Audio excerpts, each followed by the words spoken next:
My name is Miya Fennar. I am the executor of my father's photography archive, which is the Al Fennar Photography. I've been doing this since he passed in 2018. It's my legacy, and I've taken this on with his blessings. Where there's only 2 children, therefore there's only one of me, and the other child is a busy businessman, so it's my responsibility. I'm representing my father, Al Fennar, based upon conversations that we've had before his passing on what we needed to do about his photography on his passing. Actually, when he was in the hospital, I became his representative because there were several exhibits going on, and I needed to make sure with my godfathers of the Kamwenge workshop that he was still being represented, even though he was alive, but he was infirmed at the time. Conversations with my dad with regards to his art actually took place at his home before he actually got sick. It was his goal before he passed to actually digitize all of his work. So he would do that in his spare time.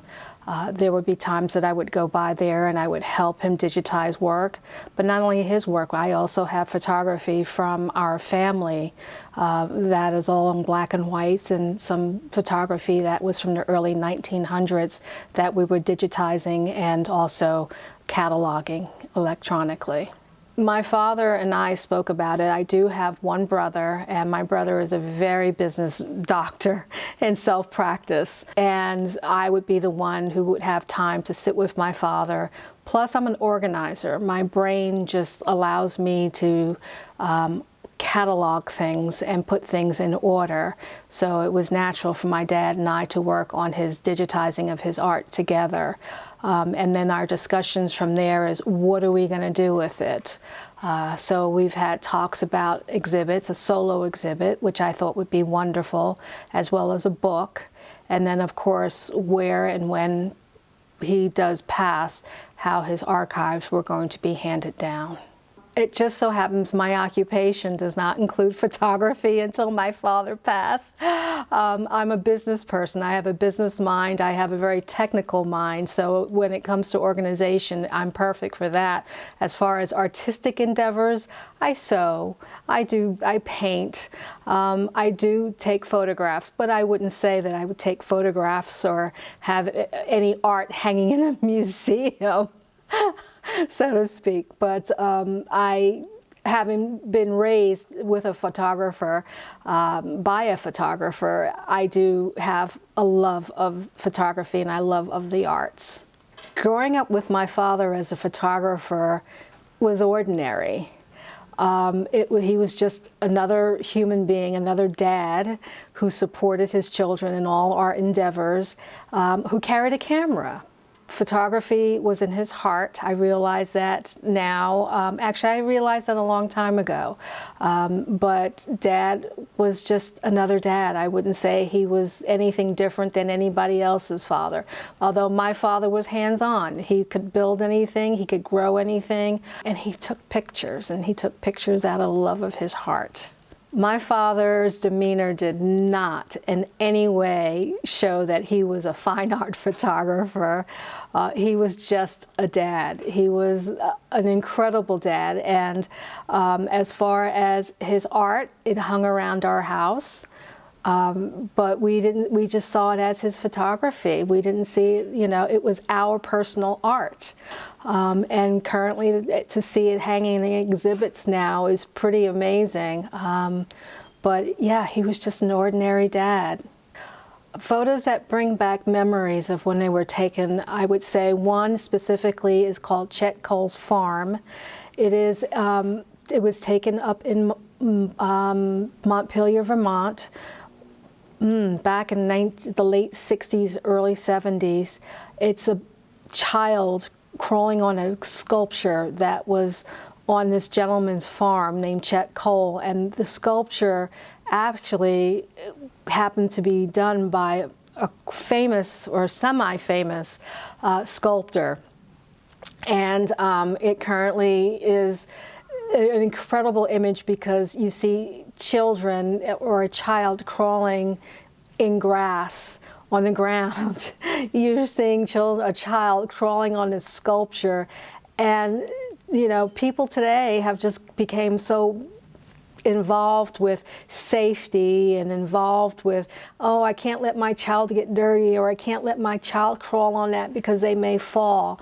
Well, this particular image I remember vividly because I was standing behind my dad when he took the image, and we were just free to be who we were in the country. So I remember that image vividly. And there are various other images that he took that I would say are memorable. I remember a picture of a cow that he took when I was younger.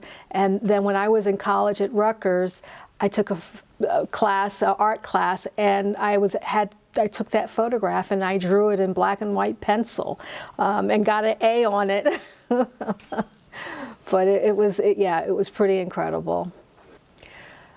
Photography really wasn't an occupation in my eyes.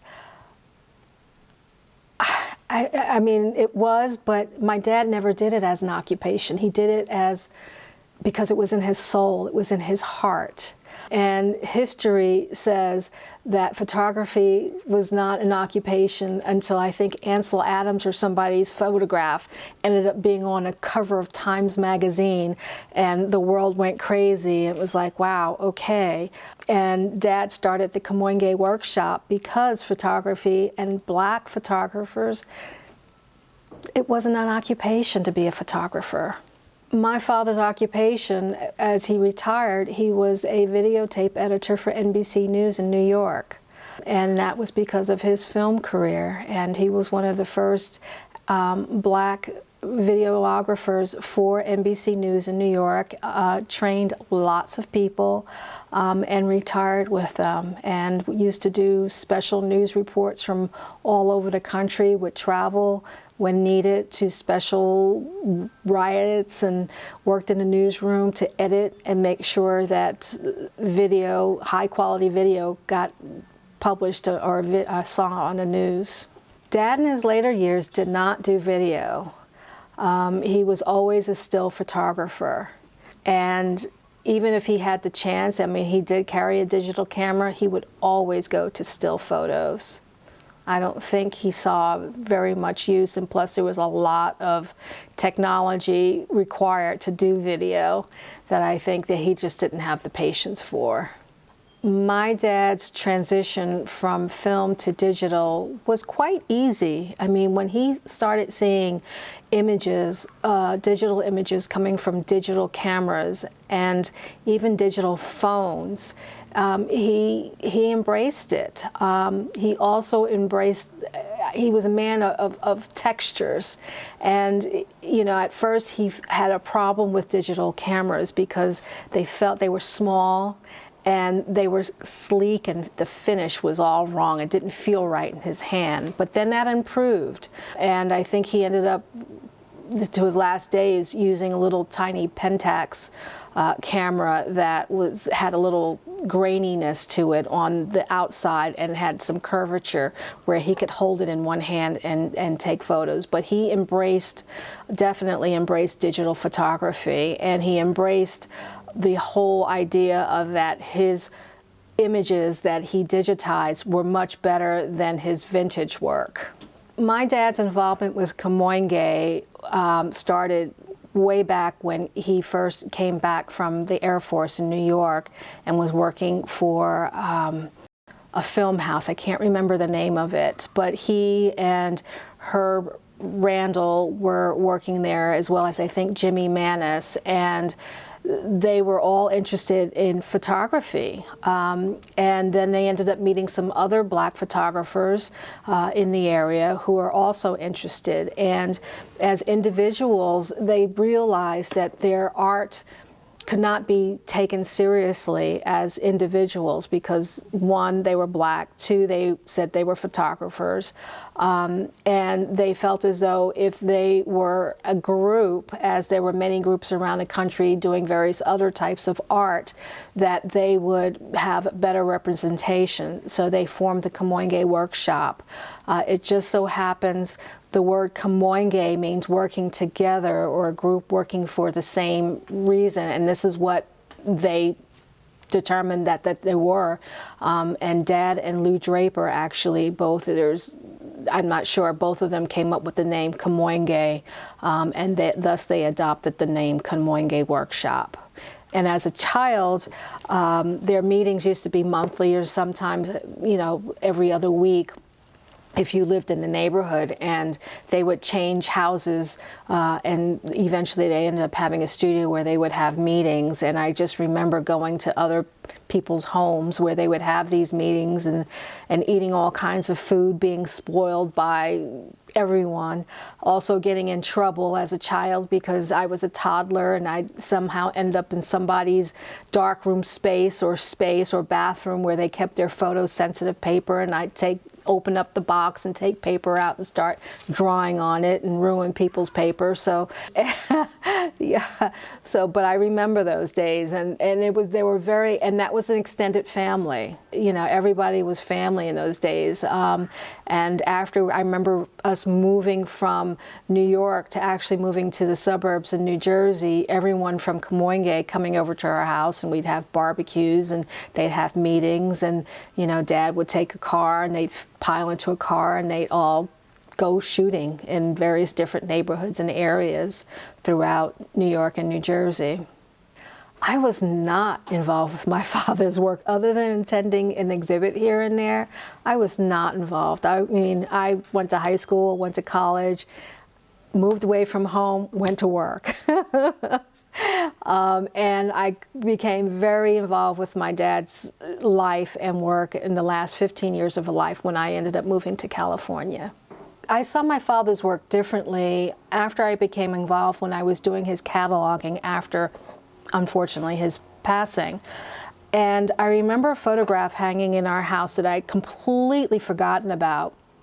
And when I was going through his boxes, I found this one photograph that was an abstract image, and my father was known as one of the very first photographers of Kamoinge of adopting abstract images as art. And I looked at it and I was like, wow, I remember this image. And then when somebody's parent passes and they're an artist, you always turn it over to see if they've signed it or if there's a note on it. And on the back of it, and it gives me chills, and it said Emmett Till's ghost. And I vividly remember just the chills coming over me, and I turned it back over and I looked at it, and it was just, there was this feeling that was like, even though it was an abstract image and you saw the words, that image became completely something different. It was a powerful statement to see the words and then to see the image. The image in itself was fantastic, but to see the words and how he titled it and his vision for that abstract image and to come up with Emmett Till's ghost, it was surreal. There are several images that I ran into that made me want to talk to my dad about, to find out, one, where did you take this? Two, why did you take it? Three, it's a gorgeous image, Dad. What inspired you at that very moment? Because as we know, photographers, there's something about them. We don't know what's going in their mind, but whatever's going in their mind and the image that they capture at that moment, it's just that moment. That moment, once they capture it, changes forever. And to see that moment and to get a feeling or to have a vision, I'd say one of his images is Sphere. That is just a powerful image in itself. There's another image called Bowery that is another image that really captures a moment of an individual, that it makes you wonder when you see this photo, what was that person doing? What were they thinking at the time? And the light and the texture that my dad just happened to snap at that moment. It's like, Dad, how did you do that? Why did you do this? What was going on?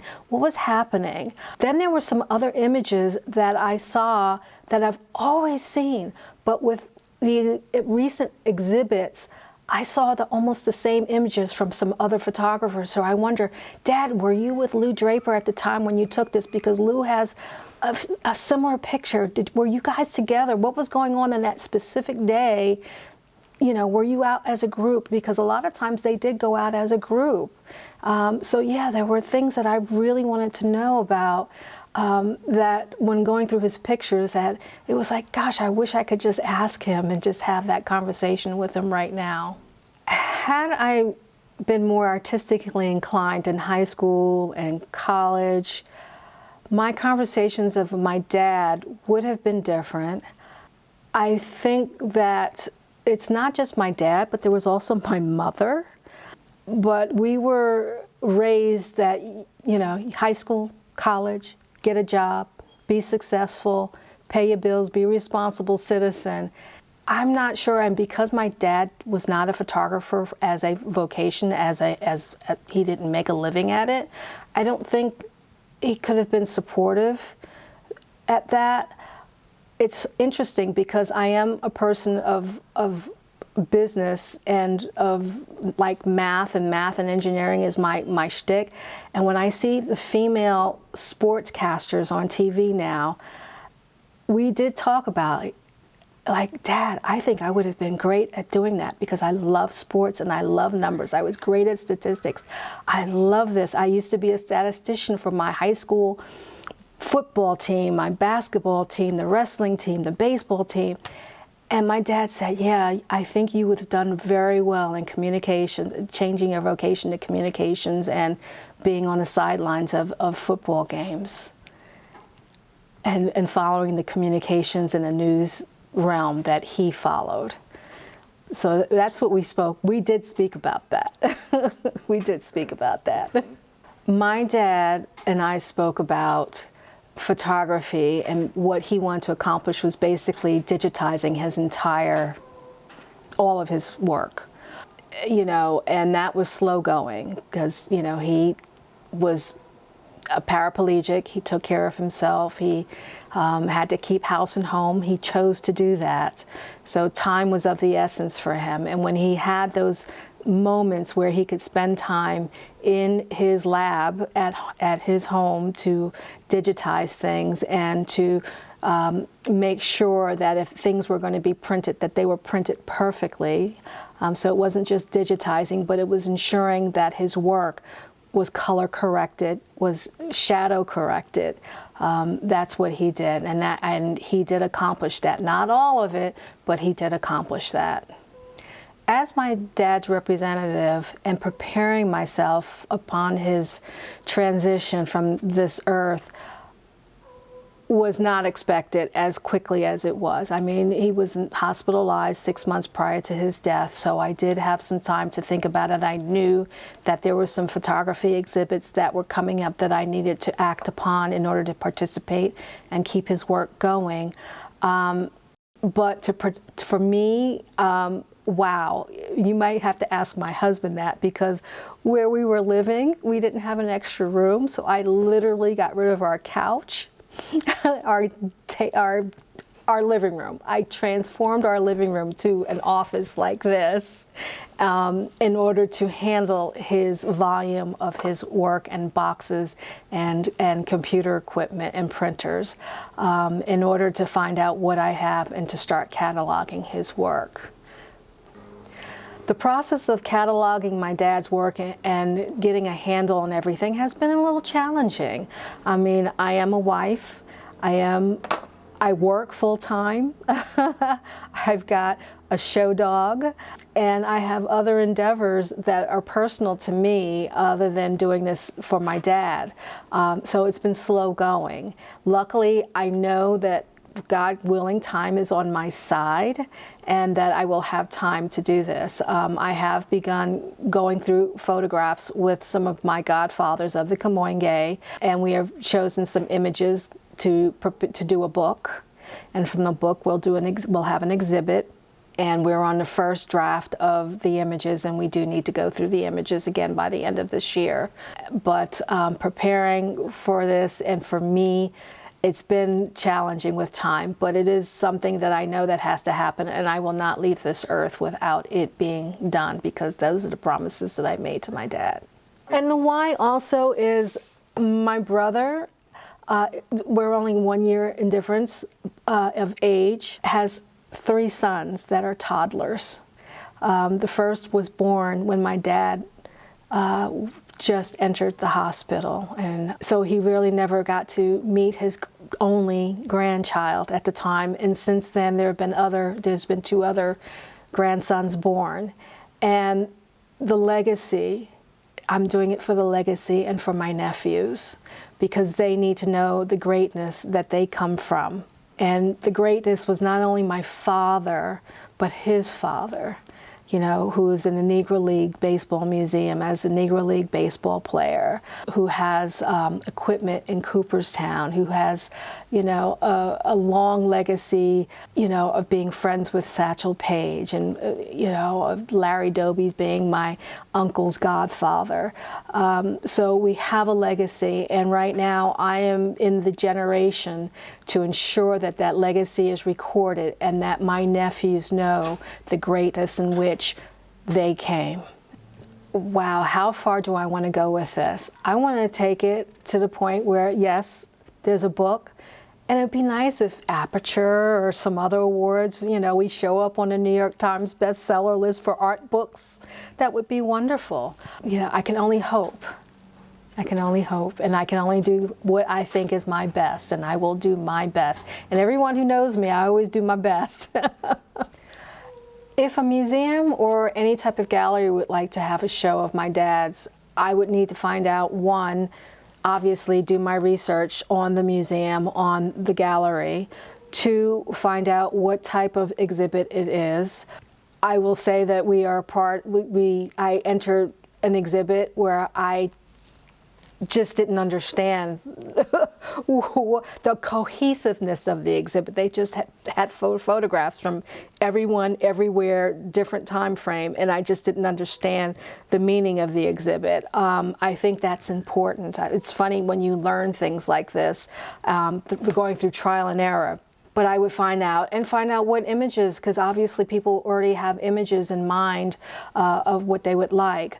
Personally, I would like to see some of his color work go out there, because we are a product of our environment, and my dad's work, since he moved to California, completely different than New York, completely different, because the surroundings are completely different, and his color work just to me is amazing. And probably because all his black and white stuff I grew up with.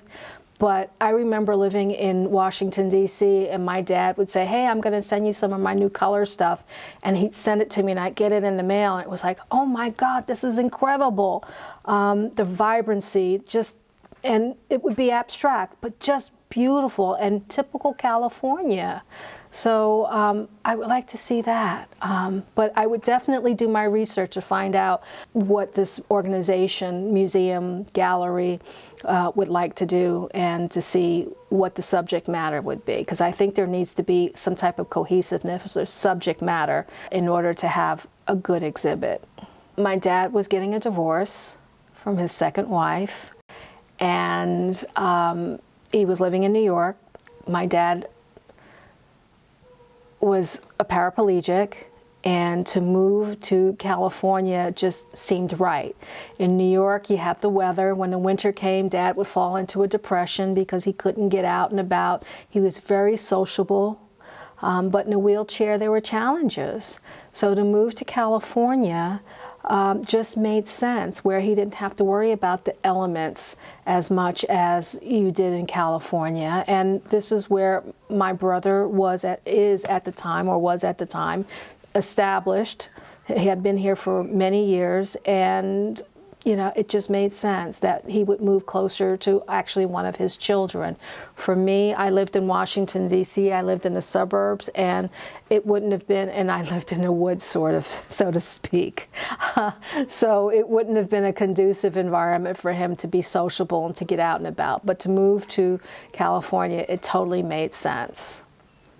To have a show at the Getty, for my dad to be involved with it and for it to be with Kamoinge Workshop was incredible. And my dad loved the Getty.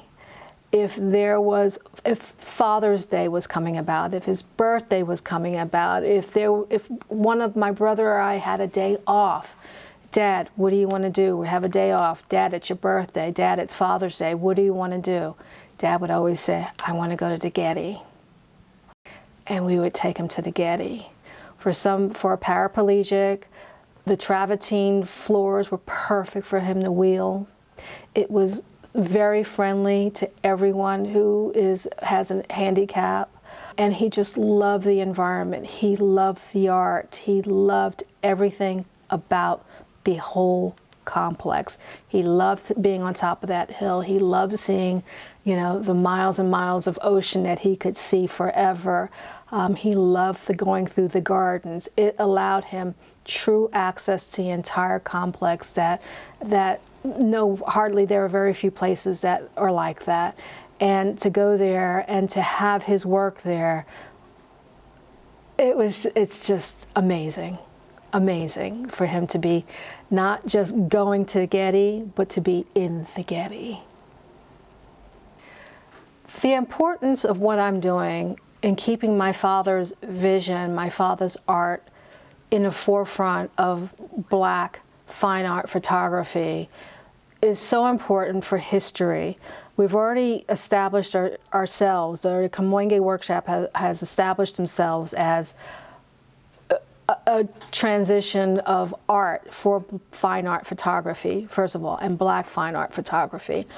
People have to remember, and I remember being in the galleries, several different exhibits, and people were just like all amazed, because we have to remember these photographs were done with an enlarger, were done by film, were done where there were chemicals and developers that you had to put pieces of paper in water or in this liquid and watch it dry and cure. These were done with enlargers that, you had to dodge and burn, or whatever the terminology is. You didn't have Photoshop back in 1960. There was one photograph that my father had at the Getty that was taken in 1958. It was a photograph that he did when he was in Japan. And it's so important because the art of photography, the way it was started, doesn't really exist anymore. There aren't, no one does film, or hardly anyone does film anymore. And then when you do film, how many photographers really have a wet darkroom to do this? So it's not just, it's the art that people see, but it's also the art of creating the art that you see. And there's a science to it. So that's important for people to remember. And are they going to remember that maybe 20, 30 years from now? Probably not. Everything's going to be digitized by then, because there's no more there's hardly any dark rooms. And even when my father passed and I found all these negatives, and I had to do contact sheets, so I Googled, dark rooms in Los Angeles. Everything was a shared environment except for one, and I found a private dark room, and it was fantastic. And I did these contact sheets. I'm happy. And then unfortunately the gentleman ended up dying from COVID, and I asked his son, are you going to maintain this dark room? He says no. It was not of any interest to him.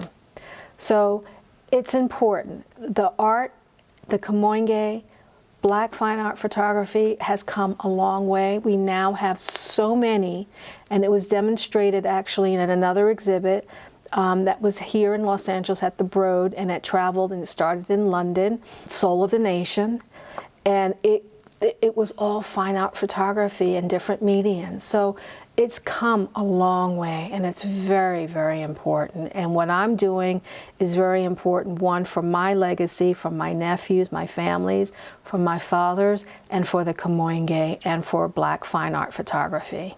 If others wanted to do what I'm doing, and if there's a photographer or an artist out there who is concerned about their legacy, about their art, one, because they don't have children, two, because they have children who may or may not be interested in carrying on their legacy, I think it's really very imperative for that artist to make the arrangements for their artwork, just as they would do their personal finances, be it a will, a trust. Determine what they want to have done with their art. Determine how they want their art to survive. Or maybe they don't want their art to survive and they're just going to burn it all. And if they burn it all, the art that's existing out there in somebody else's portfolio just became more valuable. But it's important. Where do you want to see yourself? Where, you know, I know that my dad's art is going to be here, even though he's a New York City, a New York photographer, a New York artist. His art will remain and his archive will remain here in California. Why? Because this is where his family is settled now. This is where my nephews are. This is where the legacy is now, and it will always be here. Where it's going to be, it's going to be taken care of by an institution, as my father requested. We have not selected an institution, but there are institutions now, museums, that would love art and to have in their archives of Black fine art. I'm not even going to say photographers. I'm going to say artists in total, because it's something that museums have not focused on in the past. The role that I've taken on and the meaning for me, one, is the legacy of my family. This last exhibit that was at the Getty, when it first opened, Virginia Museum of Fine Arts, I walked into the exhibit and I knew every single photograph. I knew every single photograph of my dad's, but I knew every single photograph of all the other photographers. And I looked around and I saw my history, because I am a child of Kamoinge Workshop. I am a child of every single one of those photographers. They knew me when I was a baby. They knew me when I was growing up. They saw me grow up. They may not have physically seen me for many years while I was in high school, because I became that person who became an individual, or throughout college, or saw me get my first job. But my dad told them every single thing that was happening to his children and to the children of Kamoinge as they were going through life, because he was proud. So for me to go through this, number one, is to keep the legacy of Albert Fennar moving in place, intact. My other reason to do what I'm doing is to make sure that the photography stays relevant, because it's so easy to become irrelevant in someone's eyes, in a gallery's eyes, in an art collector's eyes. They could sell, they could buy, but it's very important for me to keep this art relevant. My final thought on everything is to artists of all kinds, is to get yourself, just like, you know, art is art, and you know, you may scribble something on a piece of paper and it may mean nothing to you, but keep it, because it may mean something to somebody in the future, and when they're studying you. And I'm sure curators, I've learned to speak with curators, and I've learned how curators and art historians speak of someone's art, and some of that comes from looking at scribbled drawings on a piece of napkin, or looking at, you know, a contact sheet where there's 10 images, what somebody may look at, and it's like 10 images on a little thing like this, but there's only one that's got a grease pencil around it, because that's the image. It's like, why is that image? There are people who are going to study that stuff to understand what makes that one grease penciled image different from all the other 10 images that were on there. They're going to study that. Save everything. And just look at your art as if it were assets, and just keep everything and make plans for it. And I know I didn't birth any children. I know plenty of people who haven't birthed any children. They're single. If you're a single grown adult artist, make plans for your art. Make plans for it. Put it in writing. Just treat it like if it were real estate, because it may be more valuable than real estate. That's what I have to finish with.